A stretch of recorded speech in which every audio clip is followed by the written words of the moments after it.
Welcome to EJH British Cars.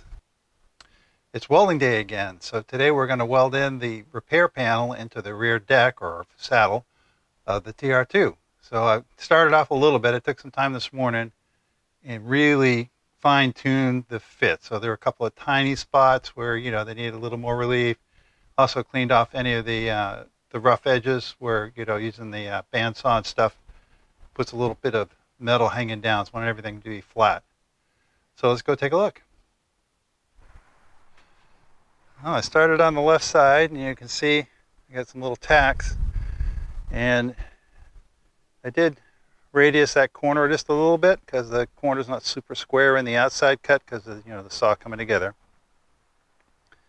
And I made sure that this little corner right here was really lined up because that really sets this distance because everything else moves. Did trim a little bit off of this edge. It's sitting up right now.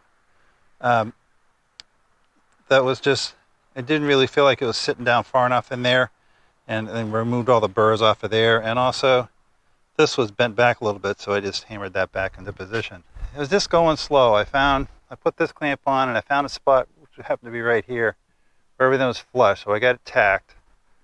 And then from there, using clamps and a little bit of very gentle hammering, just kept going along till I found a flat spot and welded each flat spot together. So that's all pretty good here. So now we're going to move over to this side and we'll get this into its final position and see where we're at. Because right now this is sitting up in the air just a little bit, but that's actually a little low just right there. So probably just needs, again, if you're going to hammer on this, you want to just very lightly tap. You don't want to put in any ring marks, rosettes. It's moving such a small amount that you just want a nice light tap, and with a heavier hammer it's easier because the weight of the hammer just pushes it instead of the force of the speed. You can try it yourself sometime, but you'll see what I mean. It's a lot more effective to use a bigger hammer slow than a light hammer fast. So let's get this set up. So I moved around a little bit, and just right there, that's flush. So I'm going to tack that there for starters. And then we'll go that. It looks like this old sheet metal has moved around a small amount. So we'll be correcting that as we go.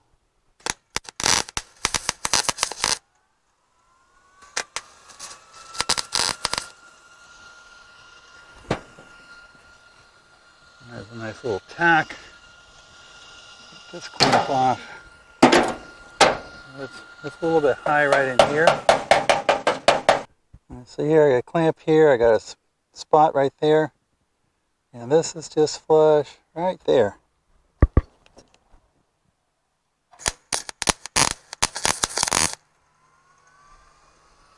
A little spot right there.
So it's all in place now. I'll probably go through, I'll clean those off a little bit, and then I'll weld in between to make a continuous bead, and the same thing over here. It looks pretty good. It looks messy because it's, just welded right now. I'll tack weld at that, but I got this back corner really well, so everything else will be fixable. Like we got the joggle a little too far here because this thing's not up all the way either. But you know, that'll all fix with the body work. So this back edge I'm going to spot weld just like it was when it was new. And I'll make sure I can see the back here because I'm going to try and hold this electrode up near the top, same as I did originally, so that any marks in the spot weld are covered by the upper capping. So let's give this a whirl.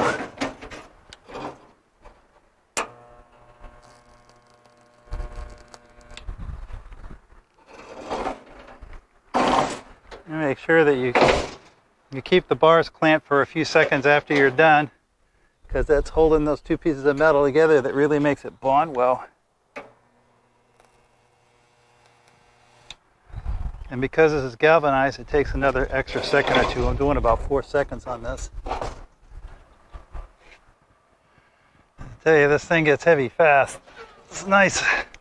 Sometimes, like when we're doing the floors, you can actually set up a sawhorse to rest this on. It sure makes life a lot easier. And here it is, all welded down, welds ground off, gas filler hole cut. Probably can't see them, but I've got the holes for the 10X fasteners in. So a little bit of work. I need to open these two holes up on both sides.